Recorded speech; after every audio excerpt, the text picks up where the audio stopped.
नमस्कार दोस्तों, स्वागत करता हूं आपका आपके अपने YouTube चैनल ओम डिजिटल स्टडी पर। दोस्तों मैं हूं राकेश सिहाग। दोस्तों जैसा कि आपसे मैंने कल वादा किया था कि मैं आपके लिए एक ट्रिक लेके आऊंगा, और वो जो ट्रिक होगी प्यारे साथियों वो होगी आपकी मानव रोग से संबंधित। मानव रोग से संबंधित जितने भी आपके मानव रोग होते हैं उनको याद करना बड़ा कठिन काम होता है कि कौन सा रोग जीवाणु से होता है, कौन सा रोग विषाणु से होता है, कौन सा रोग कवक से होता है, ये हमें याद नहीं रहते। लेकिन मैं आपको ट्रिक बताऊंगा, वो ट्रिक अगर आपको याद हो गई तो आप हमेशा के लिए प्यारे साथियों इनको याद कर लोगे। और ट्रिक याद करवाने का काम मेरा है, बस मेरे साथ एक दो बार बोल के देख लीजिए, आपको याद हो जाएगा। अगर आपको ये वीडियो पसंद आए तो एक बार आप चैनल को सब्सक्राइब नहीं करेंगे, एक बार वीडियो को लाइक नहीं करेंगे, एक बार इसको अनलाइक कर दो, कोई दिक्कत नहीं है। लेकिन जब आपको पसंद आ जाए, मेरी मेहनत आपके लिए अगर अच्छी लगी आपको, तो एक बार उस अनलाइक को आप लाइक में बदल देंगे और सब्सक्राइब वीडियो को जरूर कर देंगे, चैनल को सब्सक्राइब जरूर कर देंगे और एक शेयर कर देंगे। अगर आपको ये बात मेरी पसंद आई तो ये इस बात को आप समझ लीजिए और फिर आप इसके बारे में थोड़ा रेस्पॉन्स दीजिए कि हाँ आपको अच्छा लगा या नहीं लगा, ये बताइए मेरे को। तो क्लास को हम स्टार्ट करते हैं। और मानव रोग से संबंधित आपके जो क्वेश्चन पूछे जाते हैं कि कौन सा रोग आपका जीवाणु जनित है, कौन सा रोग आपका विषाणु जनित है, कौन सा रोग आपका कवक जनित है, तो वो आपको याद नहीं रहते थे, लेकिन अब से आपको याद हो जाएंगे। मात्र 15 से 20 मिनट का टाइम मेरे को दे दीजिए, आपको सब कुछ क्लियर कर दूंगा, सब कुछ आपको याद करवा दूंगा, याद करवाने की गारंटी मेरी है। ठीक है, चलिए शुरू करते हैं क्लास को। एक बार शेयर मत करना, कोई दिक्कत नहीं, बाद में कर देना, लेकिन एक बार पढ़ लो अच्छे से। ठीक है, देखिए सबसे पहली बात तो यह है कि मानव रोग कितने प्रकार के होते हैं। तो मानव रोग आपके प्यारे साथियों 3 प्रकार के होते हैं। कितने प्रकार के होते हैं? 3 प्रकार के। और वो 3 प्रकार कौन कौन से होते हैं? वो 3 प्रकार होते हैं संक्रामक रोग, असंक्रामक रोग और आनुवांशिक रोग। संक्रामक रोग वो होते हैं जो एक दूसरे से फैलते हैं, असंक्रामक रोग वो होते हैं जो एक दूसरे से नहीं फैलते, और आनुवांशिक रोग वो होते हैं जो माता पिता के हों तो उसके बच्चों के होंगे, फिर उसके बच्चों के होंगे, इसी प्रकार से वो पीढ़ी दर पीढ़ी चलते रहते हैं। उनको हम क्या बोलते हैं? आनुवांशिक रोग बोलते हैं। तो क्वेश्चन जो है ना वो यहीं से पूछा जाता है आपका संक्रामक रोग से, क्योंकि संक्रामक रोग जो होते हैं ना वो कई प्रकार के होते हैं, कई प्रकार के। जैसे जीवाणु जनित हो गया, वायरस जनित हो गया, प्रोटोजोआ जनित हो गया, कवक जनित हो गया, कृमि जनित हो गया। तो ये हमें याद नहीं रहते कौन सा वायरस जनित है, कौन सा कवक जनित है। शायद ये दिक्कत आपके सामने आई होगी और ये दिक्कत आज तक आपके लिए बनी हुई थी, लेकिन अब आपकी दिक्कत क्या हो जाएगी? ये खत्म हो जाएगी। ठीक है, तो देखिए संक्रामक रोग वो होते हैं जो एक दूसरे से फैलते हैं प्यारे साथियों, और इनको हम क्या बोलते हैं? संचारी रोग भी कहते हैं। तो ये ज़्यादा इंपॉर्टेंट बात नहीं है। इंपॉर्टेंट बात ये है कि संक्रामक रोग कितने प्रकार के होते हैं। तो संक्रामक रोग आपके मुख्य रूप से 5 प्रकार के होते हैं। जीवाणु जनित, वायरस जनित या फिर विषाणु जनित, वायरस को ही क्या बोलते हैं? विषाणु बोलते हैं, है ना। विषाणु जनित, कवक जनित, प्रोटोजोआ जनित और हेलमेंथिस यानी कृमि जनित रोग। तो इनके बारे में हम डिस्कस करेंगे। सबसे पहले हम बात करते हैं जीवाणु जनित रोग। जीवाणु जनित रोग कौन कौन से हैं उनकी ट्रिक मैं आपको बताऊंगा, और वो ट्रिक प्यारे साथियों याद भी मैं आपको करवाऊंगा। ट्रिक याद भी मैं करवाऊंगा, बताऊंगा भी मैं, याद भी मैं करवाऊंगा, बस आपको सिर्फ देखना है अच्छे से। देखिए ट्रिक आपकी है सबसे पहले जीवाणु जनित रोगों की। ट्रिक आपके सामने है, ट्रिक को समझना है, कैसे याद करनी है। ट्रिक में आपको जीवाणु जनित रोगों की आपको 3 ट्रिक ध्यान रखनी है। अब आप कहोगे सर 3 ट्रिक कैसे याद रहेंगी? तो प्यारे साथियों एक बार विश्वास करो, मैं आपको याद करवाऊंगा। एक छोटी सी मैं कहानी बताता हूं आपको, एक छोटी सी कहानी बताता हूं। उस कहानी को अच्छे से एक बार आंख बंद करके सुन लो, आपको सब कुछ याद हो जाएगा। देखिए कहानी क्या है कि एक प्यारे साथियों टिट्टी था। क्या था? एक टिट्टी। वो जब ड्यूटी पर जाने की कोशिश, जब उसका ड्यूटी का टाइम हुआ तो उसने क्या किया? अपनी ड्रेस को संभाला, क्योंकि टिट्टी की तो ड्रेस होती है, आपको पता है। तो टिट्टी ने अपनी ड्रेस को संभाला। तो ड्रेस तो बिल्कुल साफ सुथरी थी, लेकिन उसकी जो टाई थी ना, उसकी टाई वो क्या हो गई थी? काली हो गई थी। और काली भी कब हुई प्यारे साथियों? एंड टाइम के ऊपर हो गई थी। एंड टाइम कब? जब प्यारे साथियों उसको ड्यूटी पर जाना था। एंड टाइम का मतलब जब ड्यूटी पर जाना था तुरंत उसकी टाई क्या हो गई? काली हो गई। अगर पहले हो जाती तो वो क्या कर लेता प्यारे साथियों? उसको धो भी लेता, लेकिन एंड टाइम पर काली हो गई। तो बात समझ में आई मैंने क्या बताया? कि एक टिट्टी था, वो जब ड्यूटी पर जाने की तैयारी कर रहा था तो उसने देखा कि उसकी टाई क्या हो गई? एंड टाइम पर काली हो गई। अब एंड टाइम पर काली हो गई तो वो ड्यूटी पर नहीं जा पाया। अब वो अगर ड्यूटी पर नहीं गया तो घर बैठ के क्या करेगा? भी टीवी देखेगा। घर बैठ के क्या करेगा? टीवी देखेगा। तो उसने क्या किया? उस दिन मतलब छुट्टी ले ली। छुट्टी लेने के बाद वो सोफे के ऊपर बैठ गया, और जैसे सोफे के ऊपर बैठा तो उसके सामने 2 टीवी थे। कितने टीवी थे? 2 टीवी थे। एक टीवी था प्यारे साथियों आपका लाल कलर का, एक लाल कलर का था और एक था काले कलर का, एक लाल कलर का था और एक क्या था, काले कलर का। तो उसने अपनी बिटिया से कहा, उसने अपनी बेटी से कहा सोफे पे बैठ के कि बेटा काले कलर की टिब्बी का क्या लगा दे, पलक लगा दे। काले कलर की टिब्बी का क्या लगा दे, पलक लगा दे। मेरी बात को समझो साथियों, मैं आपको क्या बताना चाह रहा हूं कि सुनो स्टार्टिंग से अच्छे से। एक टीटी था, तो उसने देखा कि उसकी टाई एंड टाइम पर काली हो गई। जब उसकी टाई काली हो गई तो उसने छुट्टी ले ली। छुट्टी लेने के बाद वो सोफे पे बैठ गया। तो उसके सामने दो टीवी थे, एक लाल कलर का था, एक काले कलर का था। तो उसने अपनी बेटी से कहा कि बेटा काले कलर के टीवी का क्या लगा दे, प्लग लगा दे। तो उसकी बेटी क्या कर रही थी, पहले से वहां पर टीवी देख रही थी और उसके साथ उसकी एक दो सहेली भी बैठी थी। उसके साथ उसकी एक दो सहेली भी बैठी थी। तो उसकी बेटी का नाम था दीप्ति। क्या नाम था उसकी बेटी का, नाम था दीप्ति। तो दीप्ति ने क्या किया, वहां से सिर्फ निमोनी को क्या बोल दिया, गो बोल दिया कि निमोनी तू घर जा। उसको क्या बोल दिया, गो बोल दिया। तो इस प्रकार से एक कहानी हो गई। ये कहानी अगर आपको याद हो गई ना प्यारे साथियों, तो सभी के सभी क्या हो गए, आपको ये ट्रिक भी याद हो गई और आपको ये रोग भी याद हो गए। देखिए ट्रिक नंबर 1, टीटी की टाई एंड टाइम पर काली हो गई। टीटी की टाई एंड टाइम पर काली हो गई। अच्छा, टिट्टी से क्या बनेगा, टिट्टी से बनेगा टिटनस, टाई से बनेगा टाइफाइड, एंड टाइम से एन से बनेगा आपका एंथ्रेक्स, एन से क्या बनेगा आपका एंथ्रेक्स, और काली से बनेगा प्यारे साथियों काली खांसी। काली से क्या बन जाएगा, काली खांसी। काली से क्या बन जाएगा, काली खांसी। समझ में आया। टीटी से टिटनेस, टाई से टाइफाइड, एन टाइम से यानी एन से एंथ्रेक्स और काली से आपका काली खांसी। ये आपकी पहली ट्रिक कंप्लीट हो गई और पहली ट्रिक से आपके 4 रोग कंप्लीट हो गए। टीटी की टाई एंड टाइम पर काली हो गई। जैसे उसकी टाई काली हुई तो वो क्या बैठ गया, सोफे के ऊपर, और सोफे पे बैठा, उसके सामने 2 टीवी थे, काले कलर का और लाल कलर का। उसने अपनी बेटी से कहा कि तू काले कलर का क्या लगा दे, काले कलर की टीवी का प्लग लगा दे। तो दूसरी बात ध्यान रखनी आपको, काले कलर की टीबी का प्लग लगा देना। तो काले से बनेगा आपका कोलेरा रोग, टीबी से बनेगा आपका टीबी या फिर तपेदिक रोग, और प्लग से आपका बनेगा प्लेग रोग। ये जो लगा देना का कलर की, ये तो मैंने सिर्फ इस ट्रिक को बनाने के लिए यूज किए हैं। तो काले टीबी और प्लग, काले से कोलेरा, टीबी से टीबी और प्लग से प्लेग।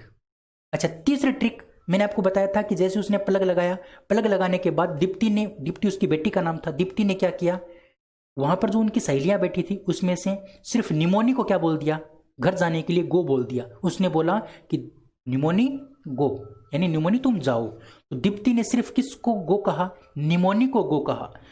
दीप्ति ने सिर्फ निमोनी को क्या कहा, गो कहा। तो दीप्ति से डिप्थीरिया, सिर्फ से सिफिलिस, निमोनी से निमोनिया और गो से आपका बनेगा गोनेरिया।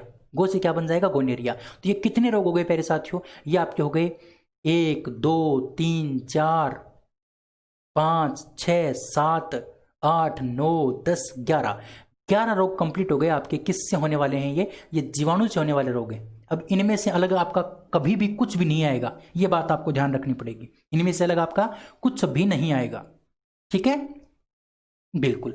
अब ये बात आपको याद हो गई होगी। अगर आपको ये बात समझ में आई है तो वीडियो को आप लाइक अब कर देंगे और अब शेयर कर देंगे। इसी प्रकार से मैं आपको आगे बताने वाला हूं। अब देखिए मैं आपको बताता हूं छूने या फिर स्पर्श से होने वाले रोग, यानी मैं किसी को छू लूं या मैं किसी को टच कर लूं तो मेरे रोग हो जाएगा। वो कौन कौन से रोग हैं जो छूने से फैलते हैं, जो स्पर्श करने से फैलते हैं। ऐसा क्वेश्चन बहुत बार पूछा जाता है कि निम्न में से कौन सा स्पर्श करने से फैलने वाला रोग है, छूने से कौन सा रोग फैलता है। तो ट्रिक आपको ध्यान रखनी है प्यारे साथियों। छोटी माता बड़ी माता के पैर छूकर कुछ मांगती है, ये ट्रिक है। छूने से, छूकर यानी छूने से, मतलब छूने से फैलने वाले रोग हैं ये। छोटी माता बड़ी माता की क्या करेगी, पैर छुएगी और पैर छू के क्या मांगेगी, कुछ न कुछ मांगेगी, भाई आशीर्वाद मांग लेगी। ये बोल देगी छोटी माता कि बड़ी माता मेरे को क्या दे दो, आशीर्वाद दे दो। तो छोटी माता बड़ी माता के पैर छूकर कुछ मांगती है। तो छोटी माता से आपका क्या हो गया, छोटी माता, बड़ी माता से बड़ी माता, पैर से आपका बन जाएगा प्यारे साथियों, पैर छूकर का मतलब क्या हो गया, छूने से फैलने वाले, छूने से फैलने वाली ये बीमारी है। उसके बाद आपका कुछ से क्या बन जाएगा, कुष्ठ रोग। तो 3 रोग ऐसे हैं जो प्यारे साथियों आपके छूने से फैलते हैं। 3 रोग ऐसे हैं जो आपके छूने से फैलते हैं, छोटी माता, बड़ी माता और कुष्ठ रोग। छोटी माता, बड़ी माता और कुष्ठ रोग ये छूने से फैलते हैं। इंपॉर्टेंट क्वेश्चन है, कई बार ये क्वेश्चन आपका पूछा गया है, ठीक है। चलिए अगला स्लाइड आपके सामने है वायरस जनित रोगों की। वायरस जनित बहुत सारे रोग होते हैं प्यारे साथियों। तो सबसे पहले बात करने वाले हैं कि वायरस क्या होता है। तो ध्यान रखना, वायरस जो होता है वो सजीव और निर्जीव के मध्य की क्या होती है, कड़ी होती है। यानी सजीव और निर्जीव को जोड़ने का काम कौन करता है, आपका वायरस करता है। और ये कई बार क्वेश्चन पूछा गया है कि सजीव और निर्जीव के बीच की कड़ी क्या कहलाती है, वायरस कहलाती है, विषाणु कहलाती है। इसकी खोज की थी इवोन वस्की ने। इवोन वस्की ने इसकी खोज की थी, ये बात भी आपको ध्यान रखनी है। और ये बात बड़ी इंपॉर्टेंट है कि जो पादप वायरस होता है प्यारे साथियों, उसके अंदर तो आरएनए होता है और डीएनए किसके अंदर पाया जाता है, डीएनए पाया जाता है जो जंतु वायरस होता है। वायरस दो प्रकार के होते हैं, एक तो जंतु वायरस जो होगा उसके अंदर तो क्या मिलेगा, डीएनए मिलेगा प्यारे साथियों। और जो पादप वायरस होगा उस पादप वायरस के अंदर आपको क्या मिलेगा, आरएनए मिलेगा। ये बात आपको ध्यान रखनी है। यही दोनों को क्या करती है, अलग अलग विभेदित करती है कि भी कौन सा जंतु वायरस है और कौन सा पादप वायरस है। ठीक है, तो जंतु और पादप आपको ध्यान रखना है। अच्छा, अब हम ट्रिक की बात करते हैं। ट्रिक वो पढ़ाऊंगा जो आपके इससे अलग कुछ नहीं आएगा, मतलब इससे अलग कुछ नहीं होगा, फिर बचेगा नहीं कुछ भी, सब कुछ यहीं से क्लियर हो जाएगा। अब ट्रिक देखो, ट्रिक मेरे साथ बोल के देखना एक बार। वायरस जनित रोगों की ट्रिक क्या है, देखो। इंडियन एड्स डे था प्यारे साथियों, इंडियन का क्या था, एड्स डे था। इंडियन लोगों ने क्या मनाया, एड्स डे मनाया। और उस इंडियन एड्स डे के ऊपर एक तो रवि था, एक चाची थी और एक छोटी मम्मी थी, और एक था पुलिस जी। पुलिस यानी आप मान लो पुलिस, क्या मान लो, पुलिस मान लो। अब पुलिस बड़ी है हमसे, तो इसलिए हम क्या लगा देंगे, जी लगा देंगे। तो पुलिस जी यानी पुलिस जी। देखिए, इंडियन एड्स डे का टाइम था। इस इंडियन एड्स डे के ऊपर घूमने गए थे कौन, इंडियन एड्स डे के ऊपर कौन घूमने गए थे, रवि, चाची और उसकी छोटी मम्मी। रवि, चाची और उसकी छोटी मम्मी तीनों लोग घूमने गए थे किस दिवस के ऊपर, इंडियन एड्स डे के ऊपर। तो रवि, चाची और छोटी मम्मी घूमने गए, सामने से पुलिस दिख गई। तो पुलिस जी का क्या किया, पुलिस जी का पूरी हिम्मत जुटा करके खास तरीके से इबादत और स्वागत किया। किसने किया प्यारे साथियों, रवि, चाची और छोटी मम्मी ने। किसका, पुलिस जी का। कैसे, हिम्मत जुटा के क्या किया, खास इबादत स्वागत किया। अब ये याद रखना पड़ेगा आपको, खास इबादत स्वागत किया। इंडियन एड्स डे पर रवि, चाची और छोटी मम्मी ने पुलिस जी का हिम्मत जुटाकर खास इबादत स्वागत किया। अब देखिए प्यारे साथियों, मजा तो अब आने वाला है। इंडियन से बनेगा आपका इन्फ्लुएंजा रोग। इंडियन से क्या बनेगा, इन्फ्लुएंजा रोग। एड्स से आपका एड्स बन जाएगा, डे से आपका डेंगू बन जाएगा, रवि से आपका रेबीज बन जाएगा, चाची से दो रोग निकलेंगे, चाची से दो रोग निकलेंगे। एक तो आपका निकलेगा इस चय से निकलेगा आपका चेचक, और ची से निकलेगा चिकनगुनिया। चय से चेचक और ची से क्या निकलेगा आपका चिकनगुनिया। उसके बाद छोटी से आपका छोटी माता, और टी से भी निकलेगा प्यारे साथियों, टी से निकलेगा ट्रेकोमा। टी से क्या निकलेगा, ट्रेकोमा निकलेगा। और ट्रेकोमा आपका आंखों से संबंधित रोग है, आंखों से संबंधित रोग जो वायरस से फैलता है ना। तो टी से आपका ट्रेकोमा और छोटी से आपका क्या हो गया, छोटी माता। तो छोटी से छोटी माता और इसी टी से क्या निकल गया, एक रोग और निकल गया, ट्रेकोमा। ठीक है, उसके बाद देखो, मम्मी से आपका बन गया मम्प्स, जिसको हम गलसुआ भी बोलते हैं। मम्मी से आपका मम्प्स बन गया, जो गलसुआ बोलते हैं।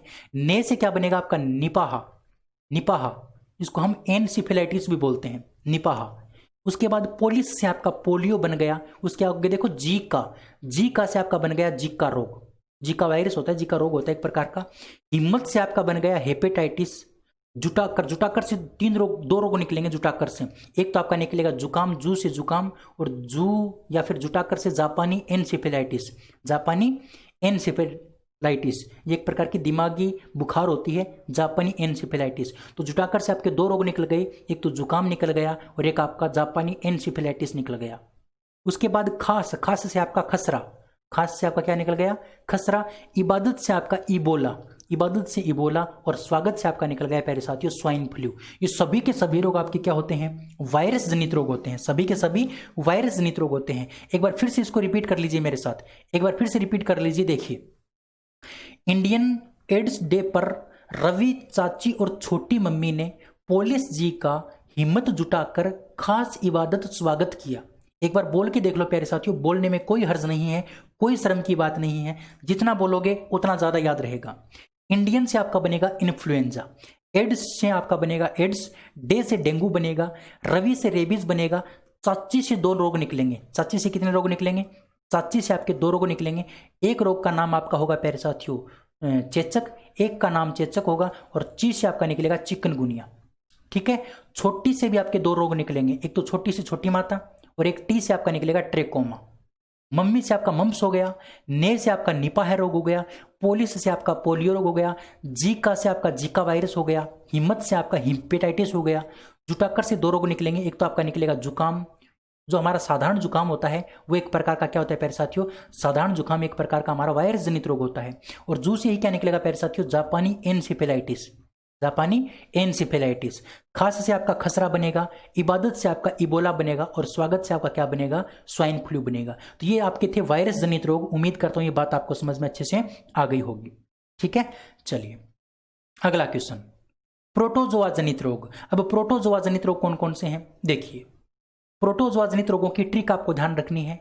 अम्मी की सोने की माला काले जार में पाई, जो अम्मी थी हमारी मम्मी थी, उसकी जो सोने की माला थी वो किसके अंदर पाई प्यारे साथियों, काले जार के अंदर पाई। गुम हो गई थी, वो कहां पर पाई, हमें काले जार के अंदर पाई। किसकी सोने की माला, अम्मी की सोने की माला। अम्मी की सोने की माला काले जार में पाई, अम्मी की सोने की माला काले जार में पाई, अम्मी की सोने की माला काले जार में पाई। अगर ये याद हो गया तो आपको प्रोटोजोआ जनित रोग सभी के सभी याद हो गए। अच्छा, अम्मी से आपका बनेगा अमीबिए पेचिस, जिसको हम अतिसार भी बोलते हैं, जिसको हम पेचिस भी बोलते हैं। सोने की यानी सोने की बीमारी, स्लीपिंग सिकनेस सोने की भी एक बीमारी होती है। जिसको ज्यादा नींद आती है वो भी एक प्रकार की बीमारी है, और वो बीमारी किससे फैलती है प्यारे साथियों, प्रोटोजोआ से फैलती है। ठीक है, माला से आपका बनेगा मलेरिया, काले जार से आपका बनेगा काले अजर या फिर दमदम बुखार, काले अजर या फिर दमदम बुखार जिसको बोलते हैं। और पाई से बनेगा आपका पायरिया, जो दांतों का रोग होता है, पायरिया पीलेपन का रोग है ना, पायरिया यानी पाई। तो ये आपके हो गए प्रोटोजोआ जनित रोग। अम्मी की सोने की माला काले जार में पाई, अम्मी यानी अमीबिए पेचिस या फिर अतिसार या फिर पेचिस, सोने की यानी सोने की बीमारी, माला यानी मलेरिया, काले जार यानी काले अजर या फिर दमदम बुखार, पाई यानी पायरिया। ध्यान रखना ये आपके प्रोटोजोआ जनित रोग हो गए। प्रोटोजोआ जनित रोगों की ट्रिक आपके सामने मैंने पेश कर दी, उम्मीद करता हूं आपको पसंद आई होगी। पहले साथियों मैं नहीं जानता कि आपको कितनी पसंद आ रही है, कितना आपको ये हेल्पफुल होगा, मुझे नहीं पता, लेकिन इतना बता सकता हूं मैंने मेहनत आपके लिए बहुत ज्यादा की है, ट्रिक अच्छी ट्रिक बनाने की कोशिश की है। फिर भी अगर कोई कमी रह गई है तो मैं आपसे माफी चाहूंगा, लेकिन एक बार पढ़ जरूर लीजिए, आपकी एग्जाम के अंदर बहुत ज्यादा काम आएंगी, एग्जाम के अंदर बहुत ज्यादा काम आएंगी। अगर आप डेली इसको 3 या 4 दिन लगातार पढ़ लोगे ना तो कभी आप जिंदगी भर में भूलने वाले नहीं हो इसको, ये मैं आपसे दावा करता हूं। अब हम बात करते हैं नेक्स्ट, हेलथेमिस या फिर कृमि जनित रोग। कृमि से कौन कौन से रोग फैलते हैं, हेलथेमिस नाम आता है मेरे को, हेलमेंथिस या फिर कृमि जनित रोग कौन कौन से हैं। तो हेलमेंथिस या फिर कृमि जनित जो रोग हैं प्यारे साथियों, उसकी ट्रिक आपको ध्यान रखनी है। ट्रिक है कि टीना की फाइल एंटी एक्सीलेंट, टीना की जो फाइल है वो एक्सीलेंट नहीं है, वो एंटी एक्सीलेंट है। टीना की जो फाइल है वो एक्सीलेंट न होकर के कैसी है, एंटी एक्सीलेंट है। टीना की फाइल एंटी एक्सीलेंट। टी से आपका बनेगा टीनियसिस, टीनियसिस एक कृमि जनित रोग है प्यारे साथियों, ध्यान रखना। ना से आपका नारू रोग, इसको हम बाला रोग भी बोलते हैं, बाला रोग है ना, बाला रोग भी बोलते हैं, नारू या फिर बाला रोग। टी से टीनियसिस, ना से नारू रोग, फाई से फाइलेरिया, फाई से फाइलेरिया जिसको हम हाथी पांव भी बोलते हैं, क्या बोलते हैं, हाथी पांव के नाम से भी इसको जानते हैं। एंटी यानी एंटीरोबियसिस जिसको हम चूना रोग बोलते हैं, चूना रोग है ना। हमारी जो राजस्थानी अगर भाषा में अगर आपको मैं बताऊं, राजस्थानी भाषा में अगर बताऊं, और मेरे चूरू जिले की साइड की अगर बात मैं आपको बताऊं, राजस्थान में भी चूरू जिले की अगर मैं आपको बात बताऊं तो इस चूना रोग को चूर्णिया बोलते हैं, क्या बोलते हैं, चूर्णिया। आपने सुना होगा छोटे बच्चों का जो गुद्दा होता है उस गुद्दा में खुजली आने लगती है, उस गुद्दा में क्या आने लगती है, खुजली आने लगती है। उस खुजली को हम क्या बोलते हैं, चूना रोग बोलते हैं। और इस चूना रोग को दूर करने के लिए हमारे जो बूढ़े बुजुर्ग लोग होते हैं वो क्या करते हैं, उस गुद्दा वाले भाग पर छोटे बच्चे के क्या लगाते हैं, राख लगाते हैं, क्या लगाते हैं, राख लगाते हैं। तो वो एक आपका कृमि जनित रोग होता है, क्या होता है, कृमि जनित रोग होता है। और एक्सीलेंट से आपका बन जाएगा एस्केरियासिस, एस्केरियासिस आपका एक्सीलेंट से क्या हो जाएगा, एक रोग हो जाएगा जो कृमि जनित होता है। तो उम्मीद करता हूं ये ट्रिक भी आपको बहुत अच्छे से समझ में आ गई होगी। ठीक है, चलिए अब हम बात करते हैं कवक जनित रोग की। कवक जनित रोग कौन कौन से हैं जो कवक के द्वारा फैलते हैं? तो इसके लिए आपकी एक ट्रिक है, गंगू एथलीट खाए दाल दमादम। गंगू एथलीट खाए दाल दमादम। गंगू एथलीट जो है ना वो दाल खा रहा है दमादम। गंगू एथलीट दाल खा रहा है दमादम। गंगू से आपका गंजापन, गंगू से आपका गंजापन प्यारे साथियों। एथलीट से आपका एथलीट फुट या फिर मधुरे फुट। खाए से खाज या फिर खुजली। दाल से आपका दाद और दमादम से आपका दमा। दमादम से आपका दमा जिसको हम अस्थमा भी बोलते हैं। तो ये आपके 5 रोग हो गए आपके कवक जनित रोग। उम्मीद करता हूं ये ट्रिक अगर आपको याद है तो आप अच्छे से याद इसको रख सकते हैं। गंगू एथलीट खाए दाल दमादम। गंगू से गंजापन, एथलीट से एथलीट फुट, खाए से खाज, दाल से दाद और दमादम से दमा यानी अस्थमा। तो ये प्यारे साथियों आपकी ट्रिक थी रोगों को याद रखने की। उम्मीद करता हूं आपको पसंद आई होगी। अब प्यारे साथियों अगर आपको क्वेश्चन पूछ लेगा कि निम्न में से कौन सा रोग प्रोटोजोआ जनित है, निम्न में से कौन सा रोग आपका जीवाणु जनित है, कौन सा रोग वायरस जनित है, कौन सा रोग कवक जनित है, तो शायद आप नहीं भूल पाओगे। और प्यारे साथियों इनके अलावा कोई रोग ऐसा नहीं है जो मैंने आपके लिए छोड़ दिया, सब रोग मैंने शामिल कर लिए। इसके अलावा आपको ट्रिक याद करने की आवश्यकता नहीं है। एक बार विश्वास करके देखिए और फिर क्वेश्चन करके देखिए, आपको पता चल जाएगा कितनी जबरदस्त ट्रिक मैंने आपको दी है। अगर ये ट्रिक अगर आपको याद हो जाएगी तो हम सब कुछ कर सकते हैं। अब ट्रिक के अलावा इनको याद रखना बड़ा मुश्किल होता है। इनकी ट्रिक आपको याद रखनी ही पड़ेगी तभी आप इसको याद रख सकते हो। ट्रिक आपको याद करने के लिए आपको 2-3 बार इसको रिवाइज करना पड़ेगा तो आपको याद हो जाएगी। उम्मीद कर सकता हूँ आपको सेशन अच्छा लगा होगा। अगर सेशन अच्छा लगा है मेरे साथियों तो आप एक बार क्लास को शेयर कर देंगे सभी के पास। अब मैं आपके लिए फिर से 500 क्वेश्चनों की सीरीज लेके आ रहा हूँ। 500 क्वेश्चनों की सीरीज का पार्ट नंबर 2, 500 क्वेश्चनों की सीरीज का पार्ट नंबर 2 आपके सामने लेके आ रहा हूं जो बड़ी इंपॉर्टेंट होने वाली है। तो बड़ी इंपॉर्टेंट होने वाली है। पहले जैसी ही मैं सीरीज आपको करवाऊंगा लेकिन क्वेश्चन बड़े ऑथेंटिक होंगे, बड़े अच्छे क्वेश्चन होंगे। डोंट वरी, कोई दिक्कत की बात नहीं है, ठीक है। तो कल से वो स्टार्ट हो जाएगी, कोई दिक्कत की बात नहीं है। बस आप इस क्लास को एक बार शेयर कर देंगे। देखना चाहूंगा इस क्लास को आप कितना प्यार दे पाते हो, ठीक है। चलिए आज की इस वीडियो में इतना ही, फिर मिलेंगे। तब तक के लिए Jai Hind, Jai Bharat, thank you, bye bye.